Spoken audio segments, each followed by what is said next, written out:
Hello everyone, welcome to An Academy Judiciary. This is Vishwani Bansal. So we are doing a revision on Muslim law. In yesterday's lecture, we have studied about the essentials of a Muslim marriage.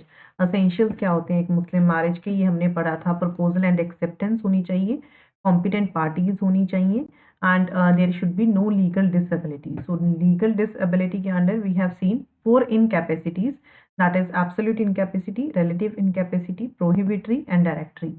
So these all things we have studied in yesterday's lecture. अगर किसी का miss हो गया है तो recorded आपके पास available है. You can watch that on this channel.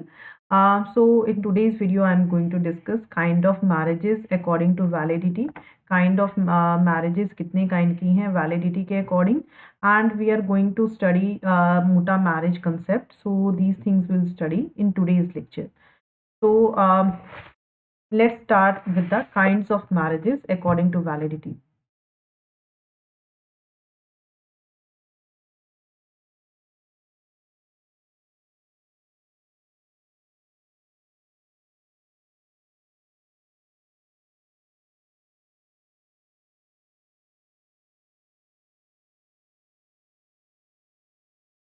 So kinds of marriages according to validity, how many types are there?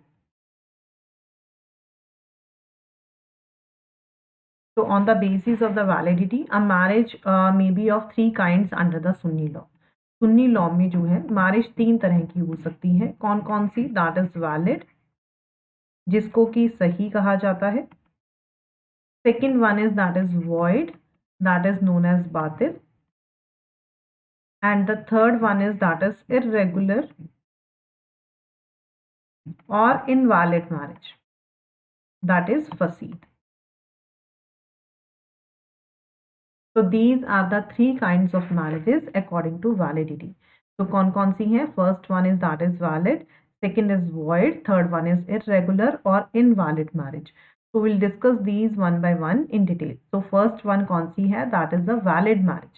एक मैरिज कब वैलिड होगी? सो एक मैरिज, मुस्लिम मैरिज जो ना कि void, which is neither void nor invalid, वो valid marriage होगी. सो एक वैलिडिटी ऑफ द मैरिज के लिए क्या होना चाहिए? तो जितनी भी हमने एसेंशियल रिक्वायरमेंट्स अगर जो हमने पढ़ी थी, अगर वो फुलफिल करता है then that is a valid marriage. तो मैरिज को वैलिड होने के लिए कौन से सर्कमस्टांस, कौन सी चीज़ों को जो है रिक्वायरमेंट्स को फुलफिल करना होगा? First one is that is proposal होना चाहिए. As we have studied in yesterday's lecture, एक पार्टी प्रपोज करेगी. एंड एक्सेप्टेंस होनी चाहिए.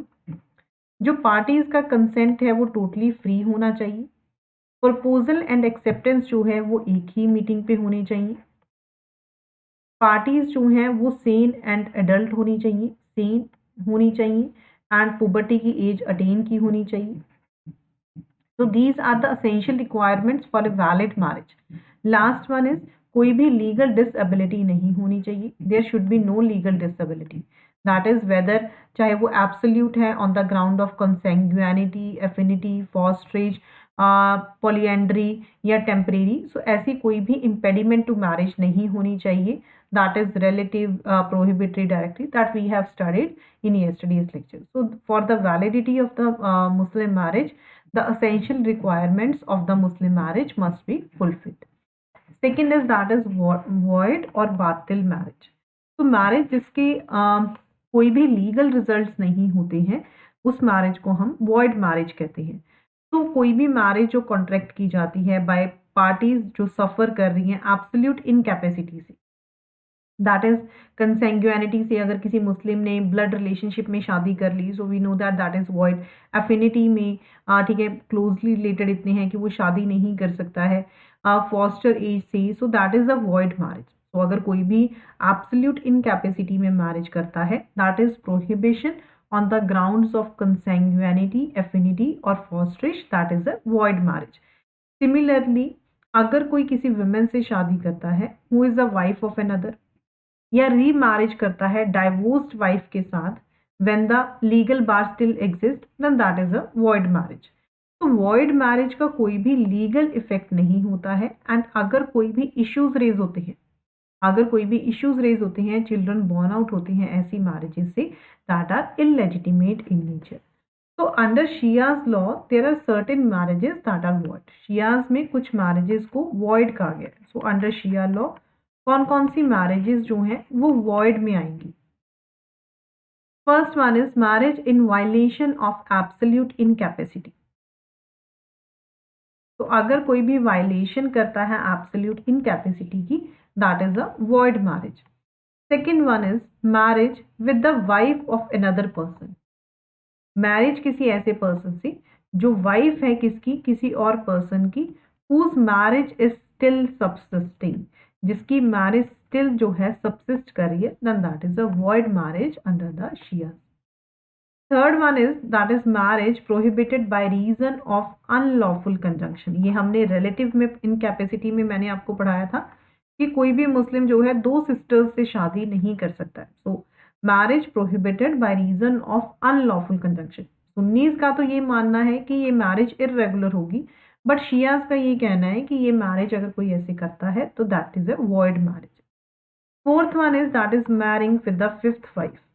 क्योंकि मुस्लिम लॉ में 4 वाइफ्स आर अलाउड, तो अगर कोई फिफ्थ वाइफ से शादी करता है that is a void under Shia law, but that is irregular under the Sunnis. Sunnis में वो इर्रेगुलर है। Next one is that is marriage, let's just clear this out, that is marriage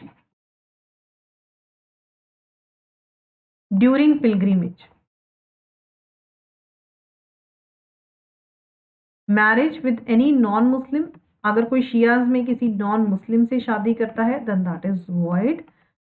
next one is that is marriage with a woman that is undergoing इद्दत period.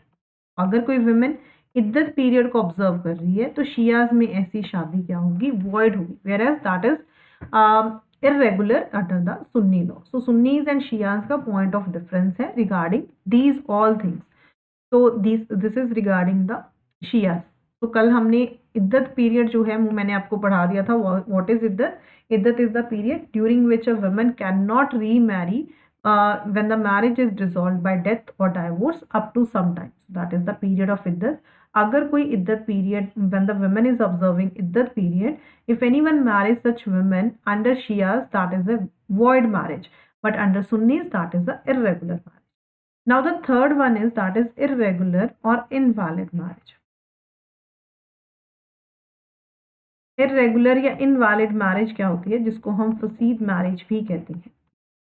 तो a marriage contracted by parties suffering from relative prohibitory और directory incapacity.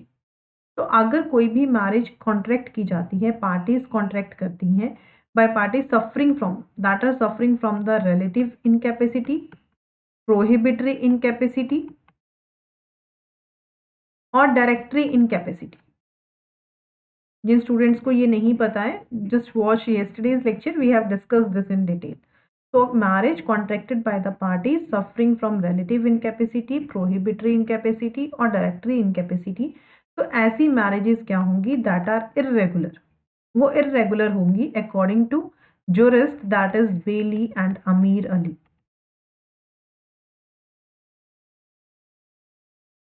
So कौन सी marriages जो हैं वो irregular होंगी सुन्नीज में? सुन्नीज में कौन सी marriages irregular होंगी? फर्स्ट वन इज अगर कोई marriage, we know that for marriage under the Sunni law witnesses are required. Shias में कोई विटनेसेस की रिक्वायरमेंट नहीं होती है, but in Sunnis 2 males are required. अगर मेल्स अवेलेबल नहीं है then 1 male and 2 female witnesses are should be there. तो अगर कोई मैरिज कॉन्ट्रैक्ट करता है without witnesses under the Sunni law, तो ऐसी मैरिज क्या होगी, that is the irregular marriage. Second is marrying with the fifth wife. तो जो मैंने आपको शियाज में पॉइंट पढ़ाया उसमें हमने क्या पढ़ा था कि अगर सेकेंड में वॉइड में कि अगर कोई फिफ्थ वाइफ से मैरिज करता है तो शियाज का तो ये मानना है कि ऐसी मैरिज जो है वॉइड होगी, बट सुन्नीस का ये कहना है कि ऐसी मैरिज जो है वो इर्रेगुलर होगी। This comes under the relative incapacity. अगर वो लीगल बार जो वो बार एग्जिस्ट करती है अगर उसको रिमूव कर दिया देन वो वैलिड हो जाएगी। दैट मीन्स अगर उसने 4 बीवियों में से एक को किसी को डाइवोर्स दे दिया या किसी एक की डेथ होगी तो ऑटोमेटिकली जो फिफ्थ वाइफ के साथ मैरिज है that will become valid marriage. Third one is marriage with a woman undergoing इद्दत पीरियड। तो सुन्नीस का ये मानना है कि अगर कोई वुमेन अंडरगोइंग इद्दत पीरियड है तो ऐसी वुमेन के साथ शादी करना इरेगुलर होगा, ना कि void. Next one is that is marriage contrary to the rules of unlawful conjunction. This also we have studied under the relative incapacity. So these are some points regarding the irregular marriage. Next is marriage with adulteress. Marriage with adulteress और fire worshipper women. अगर कोई marriage करता है किसी एडल्ट्रेस से या fire worshipper women से तो ऐसी मैरिज क्या होगी? सच मैरिज इज इरेगुलर मैरिज। तो सुन्नीस का तो ये कहना है कि अगर हम वैलिडिटी के अकॉर्डिंग देखें तो 3 टाइप्स की मैरिजेस होती हैं, that is valid marriage, void marriage and irregular marriage.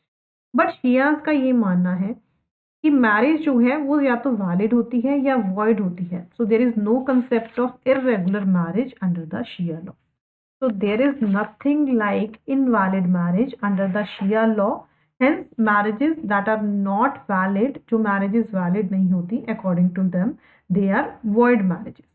तो जो marriages irregular हैं सुन्नीज में, वो शियाज में क्या है? that are void marriage, क्योंकि शियाज तो irregular marriage के concept को जो है they don't recognize such concept. So this is regarding the 3 types of valid kinds of marriage according to validity. Now, what are the consequences of void, irregular और valid marriage? Consequences क्या होते हैं? What are the consequences of void, irregular and valid marriage?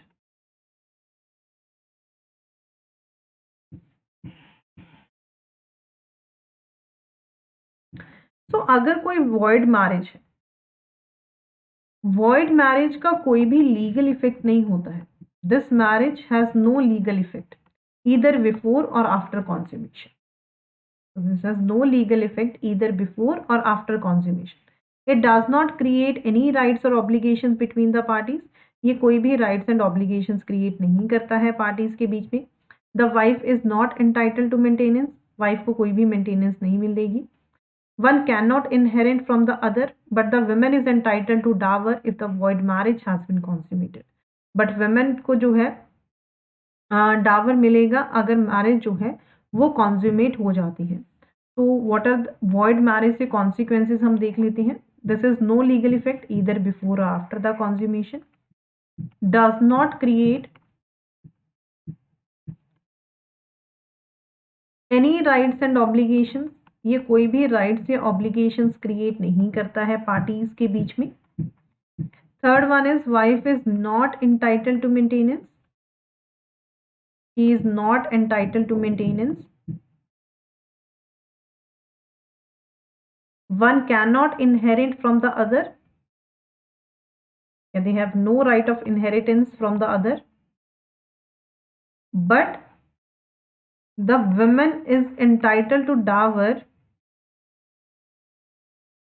women को क्या मिलेगा? she is entitled to dower अगर marriage जो है कॉन्ज्यूमेट हो जाती है, the marriage is consummated, and जो ऑफ स्प्रिंग्स होते हैं ऐसी मैरिजेस से दैट आर इलेजिटिमेट, तो इलेजिटिमेट होते हैं। एंड पार्टीज जो हैं वो एक दूसरे से सेपरेट कर सकती हैं, they can separate from each other at any time, किसी भी टाइम पे बिना डाइवोर्स के, they can separate from each other at any time without divorce and may contract another marriage lawfully. So these are the consequences of a void marriage. Now the next one is that is irregular marriage. तो consequences of irregular या invalid marriage को study किया जा सकता है दो different angle से, that is before consummation and after consummation. So the consequences of irregular or invalid marriage can be studied from two different angles, that is before consummation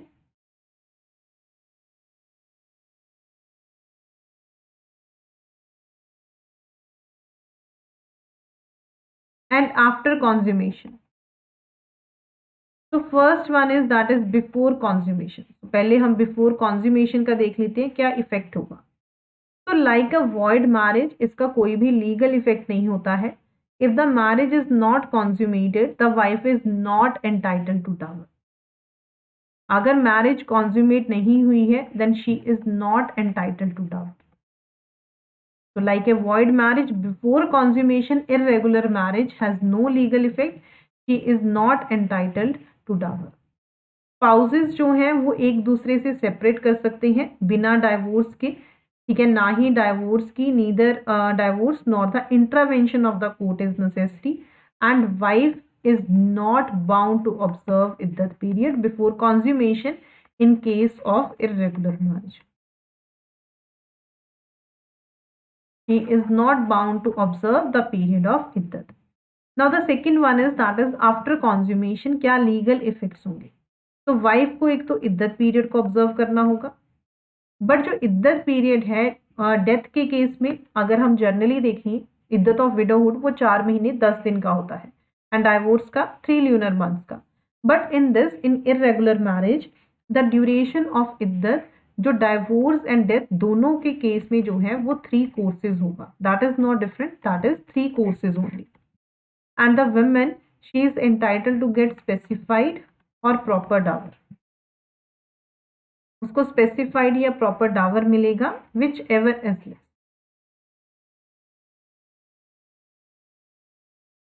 she is not entitled to maintenance during इद्दत, उसको कोई भी maintenance नहीं मिलेगी during इद्दत period.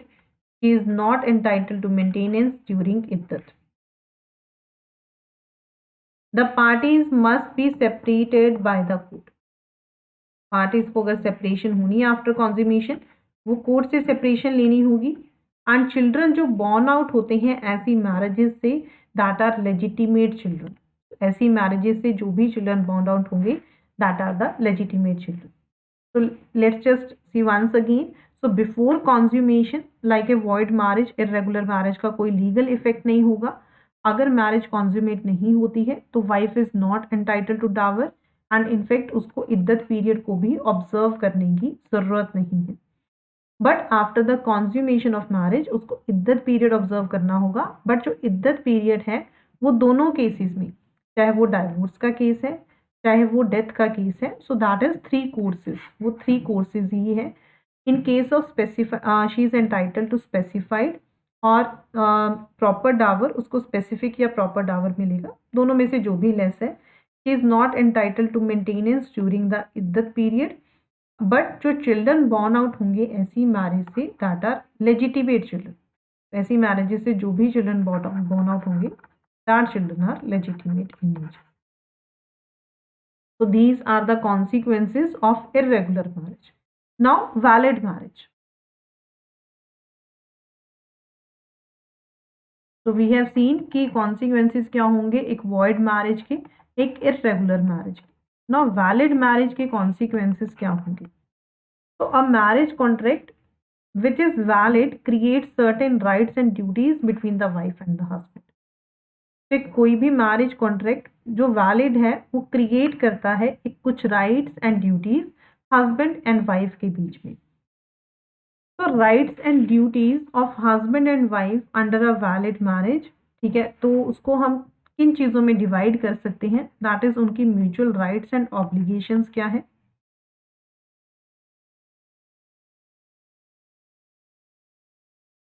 Second is rights of wife, एक wife के rights and duties husband की। Third one is that is rights of husband and duties of wife, right एक हस्बैंड के क्या है एंड ड्यूटीज क्या है एक वाइफ। तो first one is that is mutual rights and obligation.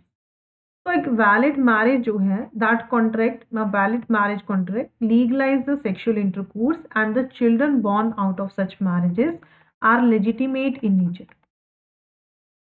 Husband and wife को राइट मिलता है म्यूचुअल इनहेरिटेंस का and prohibited degrees of relationship जो है वो क्रिएट हो जाती हैं, so they can not marry within such degree. Prohibited degrees of relationship parties के बीच में क्रिएट हो जाते हैं and they can not marry within such degrees. तो parties are entitled to certain rights and duties.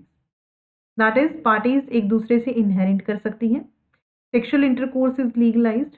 Prohibited degrees of relationship are created between the parties and lawful conditions between them becomes binding on them. जो lawful conditions है उनके बीच में वो binding हो जाती है। So these are the mutual rights and duties between husband and wife. Now second is that is rights of the wife and duties of the husband. एक वाइफ के राइट्स क्या हैं, एक हस्बैंड की ड्यूटीज क्या हैं। तो wife is entitle to receive maintenance, वो अपने हस्बैंड से मेंटेनेंस ले सकती है। She is entitle to dower as a necessary consequence of marriage even if no stipulation for dower has been made. तो वी हैव स्टडीड कि अगर dower नहीं स्पेसिफाई किया गया then also the women is entitle to proper Dawar. She has the right to live with her husband, ये उसका right है कि वो अपने हस्बैंड के साथ रहे। She has the right to visit and be visited by her blood relations within the prohibited degree. So these are the rights of the wife, ये एक वाइफ के राइट्स हैं। What are the duties of the husband, कि उसको equal treatment मिले, ठीक है। बाकी अगर उसकी एक से ज़्यादा वाइफ्स हैं so she must get equal treatment. She is entitle to get her dower and to refuse cohabitation, अगर प्रॉम्प्ट डावर नहीं पे किया है। She can refuse to live with her husband if he keeps an idol worshipping concubine in the same house. So these are the rights of the wife and duties of the husband. Third one is that is rights of the husband and duties of the wife. तो एक husband की क्या right है and एक wife की क्या duties है। First one is she is bound to observe strict conjugal fidelity. She is bound to allow her husband to have conjugal union with her with due regard to her own health and place. Third one is that is she is bound to obey all his legal commands. उसको obey करनी होंगी अपने husband की कोई भी अगर legal command है तो। She is bound to reside in his house, ठीक है, उसको अपने husband के house में रहना होगा and to observe purdah if necessary. Next one is that is she is bound to observe iddat period on her husband death और डाइवोर्स। तो उसको इद्दत पीरियड ऑब्जर्व करना होगा अगर हस्बैंड की डेथ हो जाती है या डाइवोर्स हो जाता है। So these are the duties of the wife. तो एक वैलिड मैरिज जो है that brings with it certain mutual rights and obligations, rights of the wife and duties of the husband and rights of the husband and the duties of the wife.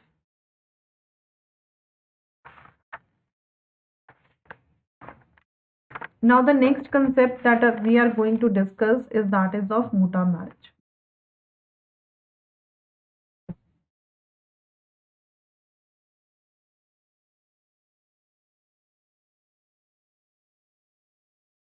So muta marriage means this is a kind of temporary marriage. ये एक तरह की क्या है, this is a temporary marriage. This is not recognized under the Sunni law. Sunnis में अगर कोई शादी करता है मुटा मैरिज करता है that is the void marriage. But this is valid under the Shia law. Only Shias recognize such kind of marriage. Sunnis does not recognize such kind of marriage. तो muta marriage एक टेम्परेरी मैरिज है। मुटा का मतलब होता है the term muta implies for enjoyment और use. For the what are the essentials for the muta marriage, that is muta marriage में एक तो पीरियड फिक्स होता है, द पीरियड और time is fixed while contracting a muta marriage. Second is mehr must be fixed. Period और time fix होना चाहिए, मेहर इसमें जो है वो फिक्स होना चाहिए।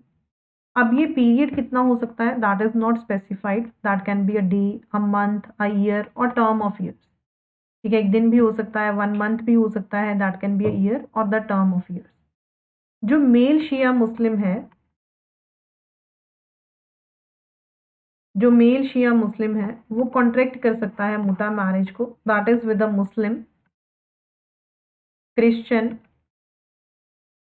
जूइश और फायर वर्शिपर वुमेन।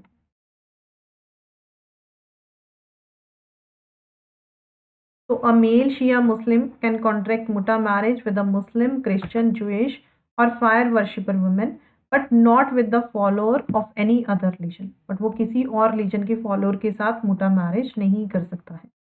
तो muta marriage with a Hindu women is void. अगर कोई मुटा मैरिज किसी हिंदू वुमेन के साथ करता है so that is a void marriage. जो एक फीमेल शिया है, she is not free to contract muta with a non Muslim. She can only contract muta marriage with a Muslim only, unlike the male Shia Muslim. जो male Shia मुस्लिम है वो तो एक मुस्लिम के साथ भी कर सकता है, Christian, Jewish, fire worshipper women के साथ. हिंदू वुमेन के साथ दिस इज वॉइड. बट जो फीमेल है she can not contract, she is not free to contract muta with a non Muslim. Now there are certain legal incidents that flow from the muta marriage. Whether the children born out of such marriages are legitimate or illegitimate. So children born out of such marriages are legitimate in nature and they have the right of inheritance from both the parents. And उनका right of inheritance है, वो दोनों parents से जो है inherit कर सकते हैं. Second is husband and wife का कोई भी म्यूचुअल राइट ऑफ इनहेरिटेंस नहीं है. Between parties are not created. तो no mutual right of inheritance between parties are created. हाँ, अगर कोई एक्सप्रेस स्टिपुलेशन हुआ है कॉन्ट्रैक्ट के टाइम पे देन उस एग्रीमेंट को एनफोर्स किया जा सकता है, that is effective. Otherwise there is no mutual right of inheritance between the parties. जो मैरिज है वो डिसॉल्व हो सकती है ipso facto, that is on its own. कब? जब वो पीरियड जो है वो एक्सपायर हो जाता है, on the expiry of the fixed period. और the marriage can be dissolve. और मैरिज कैसे डिसॉल्व हो सकती है? पार्टीज के म्यूचुअल कंसेंट से या फिर डेथ से, और the death of either party. Divorce का कोई भी कंसेप्ट मुटा मैरिज में रिकॉग्नाइज नहीं किया गया है. Divorce is not recognized in muta marriage. But जो हस्बैंड है वो अपनी वाइफ को गिफ्ट देके अनएक्सपायर्ड पीरियड के लिए उसको छोड़ सकता है. तो the husband may if he likes make a gift of the unexpired period to the wife which is called as हिब्बा ए मुद्दत, जिसको कि हिब्बा ए मुद्दत कहा जाता है. तो अगर वाइफ अपने हस्बैंड को छोड़ती है, if the wife leaves the husband before the term, if the wife leaves the husband before the term, he may deduct a proportionate power of the term.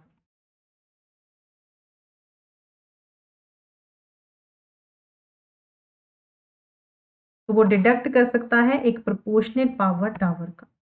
Next is that is अगर marriage consummate नहीं हुई है then the wife is entitle to half dower. तो wife को सिर्फ half tower मिलेगा. अगर marriage कॉन्ज्यूमेट हो गई है then the wife is entitle to full dower. तो उसको फिर फुल टावर मिलेगा. So these are certain legal incidents that flow from this marriage and there is no minimum duration for muta marriage. Muta marriage में कोई भी minimum duration नहीं है. And even there is no limit to the number of wives. जैसे कि normal marriage में 4 wives तक ही कर सकता है, बट यहाँ पे कोई भी लिमिट नहीं है to the number of wives.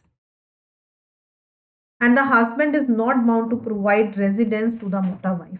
Husband bound नहीं है अपनी वाइफ को कोई भी रेजिडेंस प्रोवाइड करने के लिए. So this is regarding your muta concept learners. So we'll discuss the rest of it in our next class. So before I end this lecture, there is an important news for all of you. That is Unacademy पे एक new year offer run कर रहा है. You can just use this code and you can avail this opportunity. आप ये opportunity avail कर सकते हो by using this code VB Law. You will get 23% off on Unacademy judiciary subscription. तो this is the Karnataka state judiciary comprehensive batch. 5 जन को जो है ये बैच स्टार्ट होने वाला है. 6 months का बैच है. If you want to prepare for Kannada, this is the language of the course. This is another batch that has started on 27th of December. Apart from this, you can also give the test series on Unacademy along with your. आप test series ये दे सकते हो along with the theory classes. So number of different batches are going on. You can use this code even at any time to get 10% off. So thank you so much learners. To like the video, share it with your friends, and so you can subscribe the channel.